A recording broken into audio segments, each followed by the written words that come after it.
What's going on, guys? It's Jacob from Topside MMA, and today I'm bringing you my best bets video for UFC Shanghai, Walker versus Zhang. Now, we're going to break this card down from the top to the bottom. I'm going to give you all my bets for every single fight, at least, and tell you guys what the different lines I'm looking at, and at the very end, we're going to go over parlays. So, first up, we got Uran Satibadia versus Dr. Nergoze.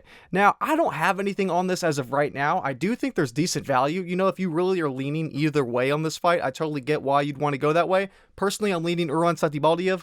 But I get why people are on Dr. Nergoze too. You know, I can't say one way or the other for either side. You know, if I were to gun to my head, I might go Uran Satibadia, but I'm personally avoiding this one. I'm waiting for the potential live betting opportunity because I think these are light heavyweights. You know, both these guys have power. They have the ability to finish fights. If either guy really starts to get ahead early on, the line could swing the other way. And in the first round, you know, they're going to be the most dangerous. As the fight starts to go on, they're going to start slowing down and slowing down. So a huge wide line early on could tighten up later if the fight goes to the second or third round. So for that reason, I'm going to be looking for a live betting play on either guy at big plus money. But I don't have anything to start it off, and I'm not trying to overextend on this fight because really anything can happen with these guys. Next up, we got Xiao versus SuYoung. Now, I actually have a decent amount of money on this fight in terms of parlays, but in terms of the singles, I don't have anything played. The one line I do like, if you guys are looking at it, is Xiao plus 3.5, just a straight up bet because I think it's minus 220, so it's actually playable as a single. But I have a bit different plays for the parlay, so we'll get into it at the end of the video. But in terms of just the singles, nothing on here. If I had to play it, I do like Xiao. I would just play his money line straight up if you're playing anything on this. I thought about it. If it was later on in the fights, I definitely would put something on it, but I have a little bit tied up in parlays later on, and I don't want to overextend on this fight. But if I had to play anything straight up, I'd probably do Xiao money line or the plus 3.5 alternate spread, or plus 3.5 just regular spread. Now, next up, we got Yizha versus Westin Wilson. Now, I'm only human. I had to put a little sprinkle, 0.05 units. Westin Wilson via round 1 sub at plus 2,800 odds. Westin Wilson sub only plus 900, 0.05 units as well. I get 2 bets here. I'm only human, all right? I'm only human. A man can dream, all right? You know, Westin Wilson, the only way he's going to win this fight is by a round 1 submission. If he wins by a decision, I'll be damned, and I will be completely mind blown. I just think his only way to win is by a round 1 sub. I threw a 0.05 on the round 1 sub just straight up. So if anything else happens, that bet is a loss. There's no refund. It's just such a small sprinkle. I don't really care. At plus 2,800 odds, you know, you got to know what you're getting into. That's a huge, obviously, risk and reward ratio there. That's why I just have such a very, very, very small amount on there. And then secondly, I have the Westin Wilson sub only prop. You know, I just don't know if Yizha is going to be able to submit Westin Wilson. I feel like Yizha could easily go in here, knock Westin Wilson's head off, and knock him out in the first round. So at least in that situation, if he gets a round 1 knockout, or I mean, if he knocks him out at any point during this fight, I'll at least get a refund on the other 0.05 units. To make it a little bit easier. But, you know, if Yizha submits Westin Wilson early on, you know, good for him. It's just 0.1 units total, so I'm okay with losing this. But I think for the odds, it's totally worth it because when you think about this fight, it's Westin Wilson's only chance to win this fight, realistically, is going to be a round 1 submission or very, very early on, possibly a second round.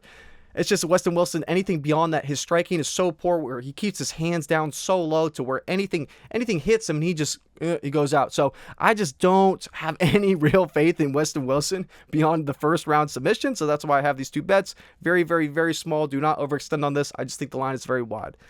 But next up, we got Michel Pereira versus Daukaus. Now, the interesting thing about this money line is actually tightening up. So as of right now, I do have some action on Michel Pereira in a later parlay we're going to talk about at the end. But in terms of the singles, I don't have anything on him. But depending on how this money line starts to keep tightening up, if it does continue to tighten up, because it was, when I placed my earlier bet, it was minus 260, I believe. And now it's minus 238. It's moving the other way. It's getting tighter and tighter. It's getting closer and closer, or less and less of a favorite, I guess, if you want to say it that way. So depending on how this odds, like the line for this looks, I might end up putting something on Michel Pereira. I don't know exactly what number I'd have to get to, maybe minus 200 or better, but I just don't have any idea why this line is tightening. It's a little bit suspicious after all the recent BS with Michel Pereira in the last year or 2 that he's gone through. I don't really want to risk it, you know what I mean? Like, I don't want to overextend on Michel Pereira after the bullshit he's pulled, but it's just, I don't want to have too much recency bias off of that last performance and let that affect who Michel Pereira really is as a fighter. And Kyle Daukaus just doesn't really present any real danger here. You know, the only thing that he could probably get him with is a submission, but Michel Pereira is a great BJJ black belt. So it's like, I'm not worried about Michel Pereira. Should be steps ahead here. I don't know why the line's moving. It's a little bit suspicious. I might have to double down on this. Like I said, potential future bet, not a live bet. Not a live bet, a potential future bet. So depending on how this line goes, we'll have to see. Depending on how some of the other bets in the night go too. But I do like Michel Pereira in this one. Now, next up, we got Rongzhu versus Austin Hubbard. This is kind of a similar thing, although the line's not moving that way. It's getting wider for Rongzhu. So I'm thinking about some potential future action on Rongzhu. It just kind of depends on how the night goes before, or earlier before this fight. Because the way this line is right now, it's just wide enough to the point where I'm like, almost minus 300. I don't want to play it straight up. You know, it's too much risk to where if we're down a little bit earlier in the night, I don't want to overextend with this, if that makes sense. So I don't want to take the chances on Rongzhu, although I'm pretty confident that he wins the fight and he should win the fight. And the other thing I'm thinking about too is I might potentially parlay him up later on with some of the fights later on. Like maybe a Mingyang Zhang money line. We're going to talk about that at the very end. But just for straight up, as right now, I have nothing on it, but I am considering putting him in more parlays. It's just I don't have anything as of right now.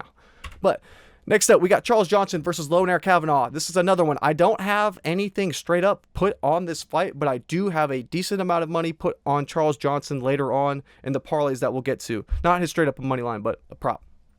But I'm also considering the potential live bet possibility for this fight too, because Charles Johnson is one of those guys where anything could happen in one of his fights. The lines can go all over the place. Now, there's a chance that Lonair comes in here, like I said in this little statement if you want to read this, but there's a chance that Lonair could come in here hot early on and dominate Charles in the striking, but Charles is the type of guy that ramps up the more the fights go on, and he starts to look better and better as it progresses, because he has great cardio to last. He's very durable, and he's just not a guy who crumbles later on. It's just he starts to ramp it up. So if the money line starts to get wider and wider and wider after round one, and the money line for Charles Johnson gets to some crazy plus number, it could be worth a potential play. And I think there's some value in that, because Charles Johnson could put it on you, you know. And the thing is too, we've seen Lonair Kavanagh hurt before, so you know all it takes is Charles Johnson to land one big shot, not even necessarily knock him out, but just if he rocks him, gets a knockdown for that round, it's probably secured for him on the scorecards. So let's say if he's down the first round, he gets knocked down in the second, it's 1-1, and you got a plus Charles Johnson money line in that first round at plus 5, 6, 7, 800 or something absolutely insane. You never know. It could even up, be a nice little hedge spot. So I just wanted to put that in here as a potential, because it's something I'm definitely considering. Now, next up, Maheshate versus Xiao. I have Xiao in some parlays we're going to talk about later on, or at least one parlay later on at the very end of this video. So we're going to talk about that, but in terms of singles, don't have anything on him here. Same with Nueraji versus Kiefer Crosbie. I actually don't have any action on this fight at all. We might talk about it a little bit later. You know, I was thinking about maybe something on Nueraji. The line is getting so far wide. He's a minus 500 plus favorite. So as of right now, I have nothing. I thought about possibly parlaying him up, maybe with the Mingyang Zhang. Maybe like maybe a plus an Aljo parlayed up later on. It's depending on how some of these early fights go, because I do have a decent amount of money tied up with Charles Johnson in that fight. So I'm waiting for that. If things go south early on in the night, then I might consider putting some money on Nueraji tied up with Mingyang Zhang or maybe Aljo in a later parlay, just to try and even up a little bit, because I do think he wins here. I just don't want to risk some of the potential plays that we might cash early on for something like this, where Kiefer Crosbie is a decent boxer, so he could make it a little bit competitive. I know I didn't include it here, but I am thinking about potentially a live bet too. I thought about, you know, I'm just going to wait and see how long or how wide this line gets with Kiefer Crosbie, because originally it was hovering around plus 340, but it's starting to get wider and wider and wider and wider, more plus money. I'm going to wait up until the fight start to see how plus money Kiefer Crosbie gets. And I'm thinking about putting a quarter unit before the fight starts, seeing how wide this line gets, quarter unit on Kiefer Crosbie, and then waiting until see if he keeps it on the feet, you know, and they're just boxing back and forth. He's not going to look like a plus 500, you know, he's going to look like a plus 200. So I might look for a live little hedge spot, because Nueraji's, if they're boxing, that money line's going to tighten right up. So depending on how the earlier fights go, I might do that. I might have a little quarter unit play on Kiefer Crosbie before the fight starts, try to hedge it with the live bet on Nueraji if they keep it on the feet. And it's just one of those two where if we do end up doing this play, or if you decide to do this play, it's just you got to wait until that line tightens up a little bit. That Nueraji money line probably cuts in half, go for a hedge. And then worst case is Nueraji goes in and he knocks Kiefer Crosbie's head clean off. It is what it is. That it's quarter unit, that's live by the sword, die by the sword. It's not a huge deal. You can handle a quarter unit loss. At least that's how I'm looking at it. This is not financial advice. This is just what I'm thinking. This is what my game plan is, what my strategy is. So that's what I'm looking at it. Depending if the night is doing pretty well so far, or I guess the early morning. If it's going pretty well, I think I will go with that quarter unit pre-fight money line on Kiefer Crosbie with the live hedge. But if the bets are starting to go a little bit rocky and things are a little bit shaky, then I might be played a little more conservatively and not extend that far. Maybe 0.05 units, maybe 0.1 unit, depending on how the night's going. But I think that play is actually decent value as long as Nueraji doesn't go in here and just smoke Kiefer Crosbie or take it straight to the ground and submit him in a minute, But just Nueraji's a striker. The large majority of his wins are all by knockout. He's going to want to stand and bang. Same with Kiefer Crosbie. It'll be interesting, but that does it for this one. Next up, we got Sumudaerji versus Kevin Borjas. Now, I don't have anything on this. I know why people are taking the dog in Kevin Borjas, and I think if you were betting on this fight, there's decent value in Kevin Borjas. I think the value's probably on his side because Sumudaerji, what is he approaching? I think he's a 2-1 favorite now. I think he's almost there. Where is he at? Minus 170, it says here. And I know that line, I think it's widening just a tad, or maybe it's tightening a little bit. I forget, but at almost 2-1 favorite status, Sumudaerji, the money line is a little bit wide. I thought about parlaying him up, but I figured, it's not even worth it. At that point, I feel like the best bet, if I had to pick one bet for this fight, it probably would be the Kevin Borjas plus 3.5. But we've seen Kevin Borjas knocked out before, so it's like nothing I'm really dying to jump on. So me personally, I'm completely avoiding this fight. But if you're going to play a money line straight up, the value's probably on Kevin Borjas. But personally, I would recommend to just avoid this one entirely.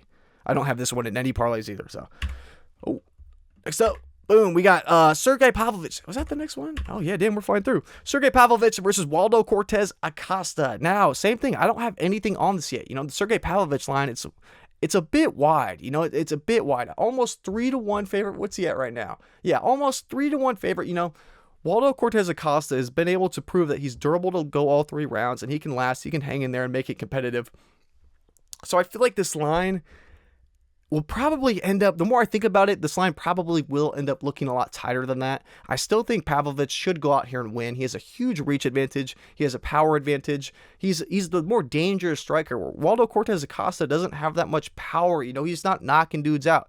He couldn't knock out a geriatric Arlovsky, so I don't see him knocking out Pavlovich, So it's like, I'm not super confident in Waldo Cortes-Acosta to win this fight, especially if he's going to be at that disadvantage with the length, the reach, and the power. It's like, I don't know. I don't love it. Waldo Cortes, if you look, yes, he's on a really good streak right now, but it's like the level of competition stylistically has been good for him. So I would not jump on this. If anything, I'm thinking about parlaying up Sergei Pavlovich, depending on how the night goes. Kind of like with the Rongzhu and the Nueraji fights.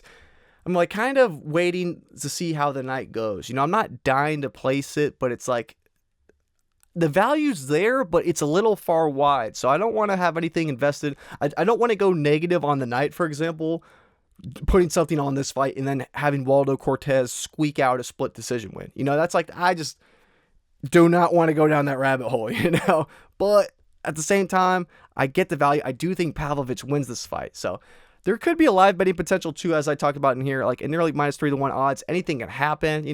I get why if people play a little something on Waldo before pre-fight, if it tightens up and the fight is really competitive back and forth on the feet, that line should tighten up a ton. You could hedge it. Me personally, I'm not going to play that. I don't see a ton of value in that. I think Pavlovich probably wins this fight. I think he should look dominant here. And I just don't know if Waldo is going to be able to keep up. So I don't know. I know I'm not kind of going against the grain on this. I know a lot of people are pretty high up on Waldo Cortes-Acosta to win this fight, but I think it's a lot of recency bias with Pavlovich in his last performance, not against Rongzhu, but Volkov, where he was super shy. I just don't know. It's a taller guy. That's not what he's normally used to. Now he's fighting a guy like Waldo, where there's nothing to really scare Pavlovich here. The power coming his way is not going to scare him away from a firefight. I think Pavlovich is going to go in here balls to the walls, not necessarily like crash out and do something stupid, but I don't think he's going to be timid. I don't think he's going to be scared. I don't think he's going to be shy. I think he's going to stand and bang because he knows he has more power, and if he hits you, he can take one of yours to give one back. That's even harder. So, but anyway, that's just, I guess, about the fight in general. In terms of the bets, I have nothing on it right now. I'm considering maybe a parlay, like maybe Pavlovich and Mingyang Zhang money line, or Pavlovich and Sterling money line. Don't hate it. I just don't have it right now, but thinking about it, and I see the vision for that. Now, next up, Brian Ortega versus Aljamain Sterling. Same thing. I got a bet, or I got a parlay we're going to talk about here in like a minute about or with Aljamain Sterling in it, but I got it last night before the line is just completely blown out. He's minus 480, I think now. I think he's almost about minus 500. Aljamain Sterling is. So the line is damn near unplayable, you know, especially with the weight jump up. It's like, yeah, Ortega looks like shit, but at the same time, Aljamain Sterling was used to fighting at 135 pounds. Now he's fighting almost 20 pounds heavier, where Brian Ortega is a dude that could barely make 145, so this is going to help him. Yes, he looked like shit beforehand. I'm a bit nervous, though. I don't know why it's sussing me out a little bit. Like, in the off chance, I'm not saying this is true, this is just pure nonsense theory, but let's say Brian Ortega is over-exaggerating how bad the weight cut is, and maybe he's like, dude, I just desperately need a win. Like, I'm had a bad run. Like, I need a win here bad, regardless of whatever means possible. And what if he's exaggerating it a little bit? If he shows up at 153 pounds, or he's going to be more than that because that's what he had to cut to. He shows up here super heavy. If he had to cut to 153, Lord knows what he's actually going to show up on fight night as. So if he shows up here with a huge weight advantage, and this is going to be a grappling fight, the more I've thought about this, I'm like, well, shit, you know, like, we better hope Brian Ortega is truly that ill. And you better hope that it's not an act, because I don't know. It's just, the more I think about it, the more it's tweaking me out. Maybe it's just I'm overthinking. I don't know. But I'm having some concerns. So I do have Aljamain Sterling in the parlay. I got him at minus 330, 340, I think. Somewhere around there. But now at almost minus 500, it's pretty much unplayable. You know, you could go, I don't even want to play a prop. I don't think the props are worth it. You know, Sterling doesn't have a ton of power. Yeah, he has good grappling, but so does Ortega. It's just maybe if Ortega gasses out, maybe Sterling gets a late finish. Could go to a decision. I just don't think the props are really worth it.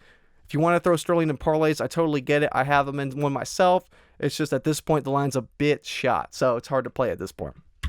And finally, Johnny Walker versus Mingyang Zhang. Now, I don't have anything on this like we talked about, but the one thing I will say about this is I am considering, depending on how the night goes, because I wish this fight order was like completely backwards. If the fight order was like completely flipped on its head, I'd be so much more like comfortable with the bets, because usually I like to have a lot of the action out of the way early, so then I can play with some lines later on, or vice versa. And it's just like, I don't know, the order is just kind of chopped, because it's like I got a lot of stuff with Xiao Long, Charles Johnson, those fights that make me hesitant to where I'm not placing anything before this now. Because if we're doing really good, I don't want to take a lot of risk on this. You know, I just want to coast off with a good night.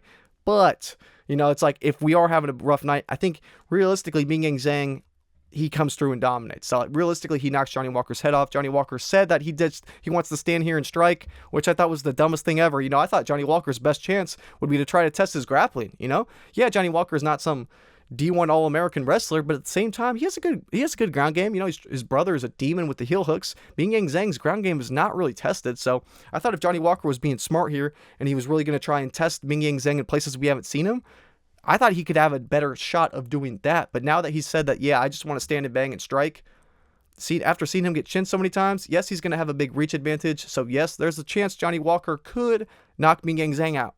I would not be extremely surprised if that happens, because we know Mingyang Zhang, he's a kill or be killed guy. So if he can't get Johnny Walker out of there, there's a chance he gets put out himself. But that being said, I do think Mingyang Zhang probably gets the job done this weekend. I do, or this morning, I guess, if you're going to say it.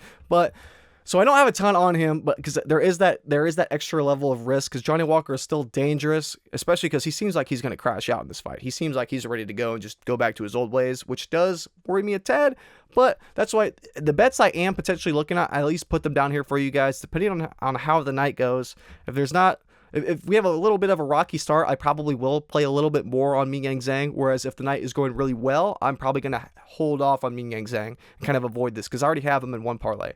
But the parlays I am considering, if the night starts off a little bit rocky, I might look into playing one of these lines. We got the Guage Young, it should be plus 7.5 alternate spread, and Mingyang Zhang money line as a parlay, or Aljamain Sterling money line and Mingyang Zhang money line, or my least confident would be Sergei Pavlovich. I got it flipped, but Sergei Pavlovich and Mingyang Zhang money line. So those are like the three that I'm kind of like on the fence about. If we have a rocky start, like I said, I probably will play some of these. Especially, I do like the Guage Zhang plus 7.5 alternate spread a lot, as we're going to see in the parlays here. But yeah, those are just a couple bets that I'm considering depending on how the night goes. Now, if you guys like the content and you found some value, please consider subscribing. It helps your boy out a ton. You know, we got memberships on the channel now. If you guys want to join, if you want to support your boy for all the videos, it means a ton. But even just the likes, the comments, and the subscriptions are awesome. It all means a ton. It's super, super, super appreciated. So thank you guys so much for all the love on recent videos.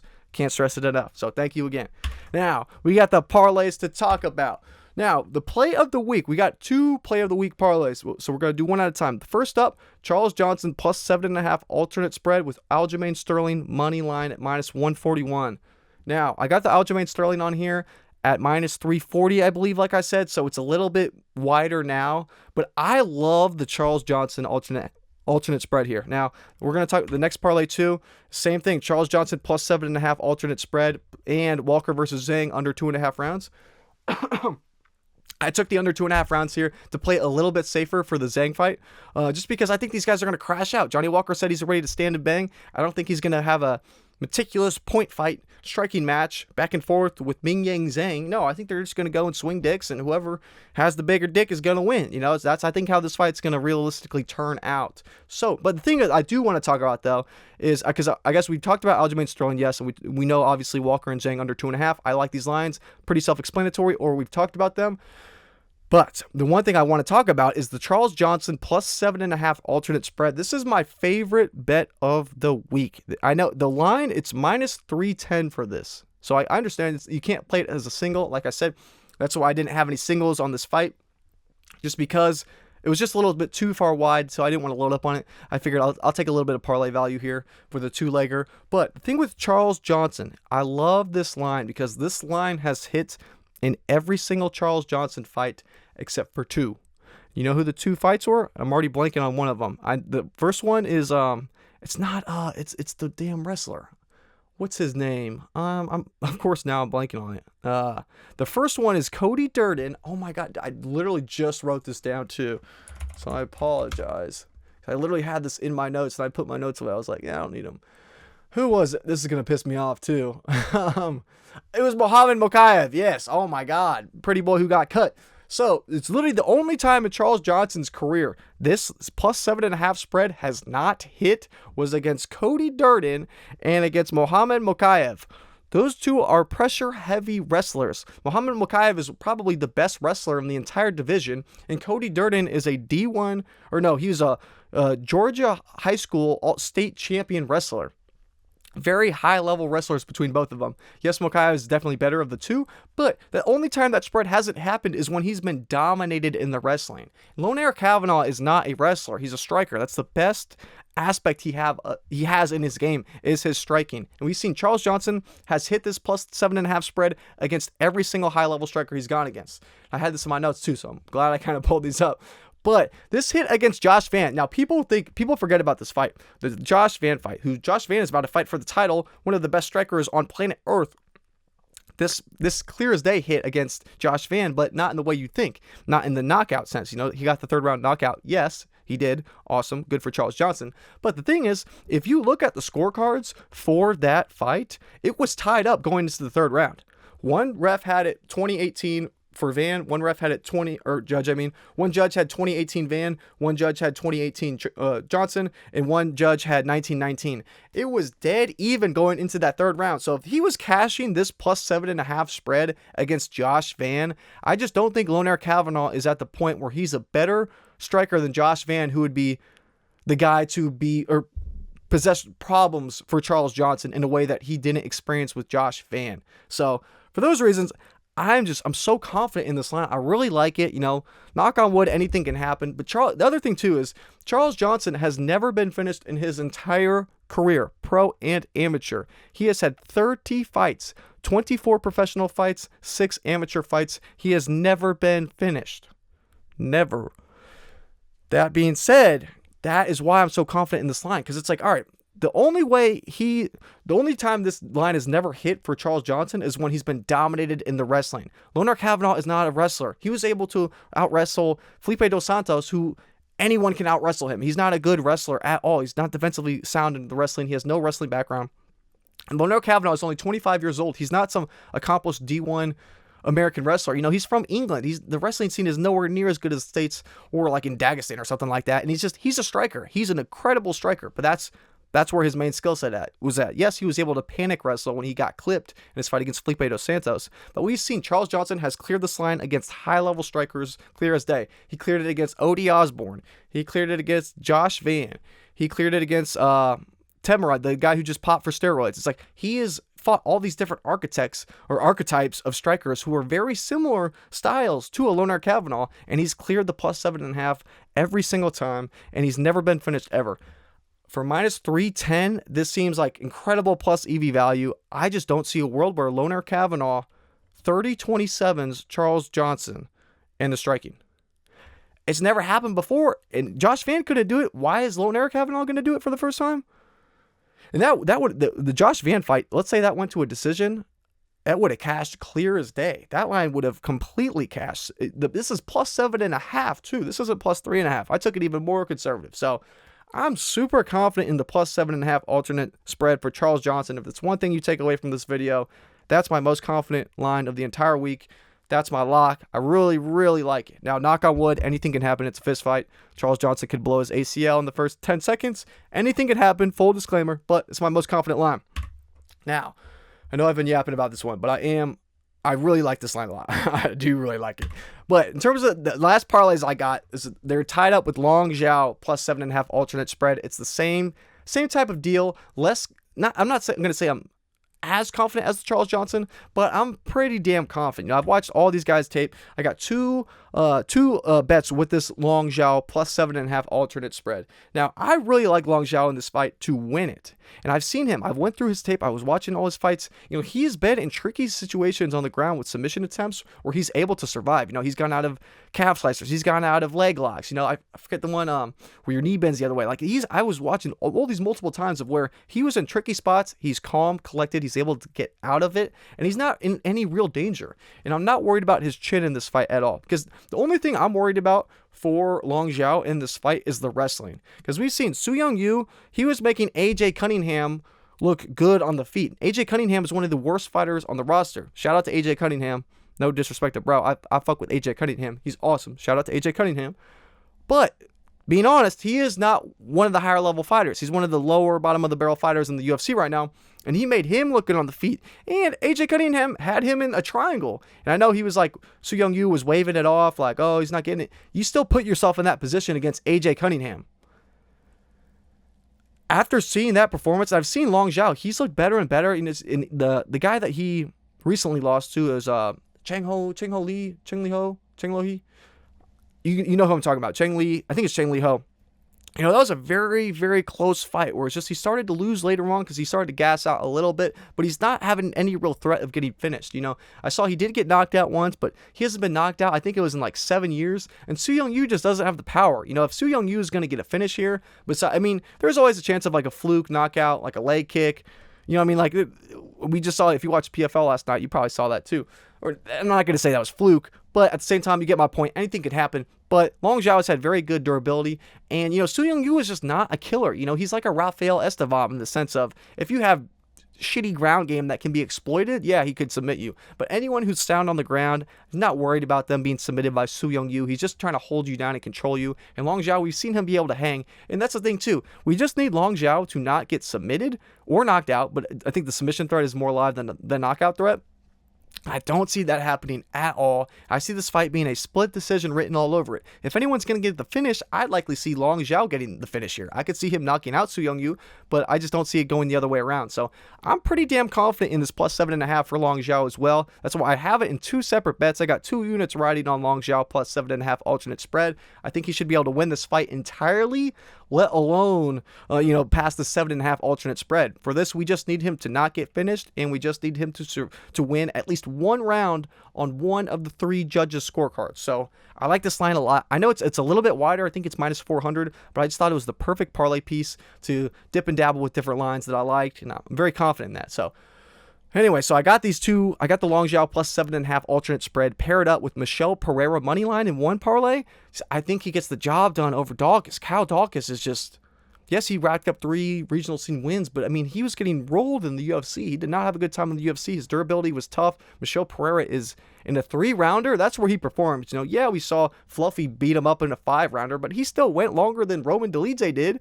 And I'm not using MMA math here, but we saw Roman Dolidze run through Daukaus. So I just don't, as long as Pereira doesn't take a bribe from the Yakuza or the Chinese federal government, or as long as he cares to fight in this fight, I don't see a world where Daukaus beats him. I don't see Daukaus submitting him, and that's probably his only way to win. What's he going to do? Go chin for chin against Pereira? You know, Pereira, he can crack. So I like Michel Pereira. I got this before. That line's probably a better bet now, odds-wise, because when I got Michel Pereira, his line was, I think, minus 260, and now it's minus 238. I think we talked about earlier on. Yeah, what was it? Pull it up. Yeah, minus 238 when I last checked it. So the line's tightening. That bet's probably better odds. And then I also have the Guage plus 7.5 alternate spread. You know, I was looking through Guage and I was like, the dude can take a punch. You know, I mean, he's gone against guys that have finishing ability. Like Killian Salkild, very good wrestling. He can finish guys on the ground. Evan Elder has good power in the hands. He can knock dudes out on the feet. You know, we saw he went against Nazim Sadikov in a good back and forth competitive fight. Yes, it was not the best result, but it's still like he has power to crack. You know, Evan Elder has got multiple knockdowns in the UFC. So it's like he has power to crack. So I think if Guage was going to get cracked and put away, it would have likely already happened. You know, I don't think Maheshate is going to be the guy to put him out completely out cold. You know what I mean? I just don't see it. Now, there's a chance that there could be some type of robbery decision. That's why I didn't want to go straight up on Guage money line. And I've gone kind of full circle. You know, at the beginning of the week, I was thinking, you know, Maheshate might be able to get this through some corrupt ways. You know what I mean? If this was in the States, I'd pick Guage. I'm starting to get more and more confident in Guage because I'm trying to put the bias aside of, yes, he knocked out Steve Garcia, but it's like you watch that fight. It was under a minute. Steve Garcia was crashing out. He got clipped. That's the type of fight that I feel more comfortable saying that was probably a fluke because he just hasn't been able to replicate that in any of his recent fights. It was like that one high, and then it's just gone down, and it just hasn't looked super impressive from Maheshate. So there's a chance Guage Young gets Gage. Why do I have that here? Gage, yeah. Sorry, it's been a long day. But there's a chance that Guage gets robbed on the scorecards. If this is a split decision, 29-28, they're in China. The Chinese crowd is going to be going crazy for Maheshate. I would not be completely mind blown to see a close split decision go Maheshate's way. I just think Guage has enough to make it competitive. I think he should win this fight, so I'm pretty damn confident the plus 7.5 alternate spread, he should be able to get that done clear as day. I'm confident in that, so got a unit on that as well. But enough rambling. If you guys like the content, though, please consider subscribing to your boy. It helps a ton. It means a lot. Thank you guys so much for all the likes, the comments, the subscriptions, the memberships, everything. I appreciate it so much. So thank you guys so much once again. But, oh yeah, sorry. This is for all the parlays added up with one final screen so you guys can see them if you want. I don't have a ton of singles this week, you know, like we talked about. Like, I just don't. There are a lot of lines that I liked, but it was just they were too far off to play as a single. I wanted to be maybe it's a little greedy, but I want to put them in a little two-leggers, so I'm taking a little bit more risk. I got a decent amount tied up with Charles Johnson and Long Xiao, so it's probably going to be a go big or go home type of week, but I'm okay with that. You know, I'm not trying to overextend on this. I'm very confident in these lines. I do like them a lot. And if you want to tail, you can. Obviously, this is not financial advice. This is just what I'm taking. I just want to tell you guys what I'm picking this week, what I got my coin on. But yeah, this does it. So anyway, guys, this does it for the best bets video for UFC Shanghai, Walker versus Zhang. If you guys like the video, make sure to like, comment. It means a ton. So please subscribe too if you haven't. You know, got a lot of people who are watching who aren't subscribed. So it would mean a ton if you could subscribe. It's free. And if you want to support your boy even further, you could get a membership. But everything and anything is all appreciated. Thank you guys so much for all the likes, all the comments. I love going back and forth with y'all in the comment section about different fights. It's been fun to get to know some of y'all and talk more and more. So I really appreciate all the guys coming back week to week and commenting. It's been awesome to see your guys' comments. So thank you guys once again for all the love on the recent videos. I hope you guys like this one. I hope you guys have a successful UFC Shanghai. You know, I'm going to be waking up early. It's 6 p.m. on the dot for me right here in the States. So it's going to be an early morning. I got to get to bed here soon. So I'm uploading this video and then we're going to call it soon. So thank you guys once again for watching. You know, and I'll have a recap video up on Saturday or Sunday going over this card and the results, see how we did. So in the meantime, it's your boy Jacob from Topside MMA. Thank y'all so much for watching and I'll see you soon. Peace.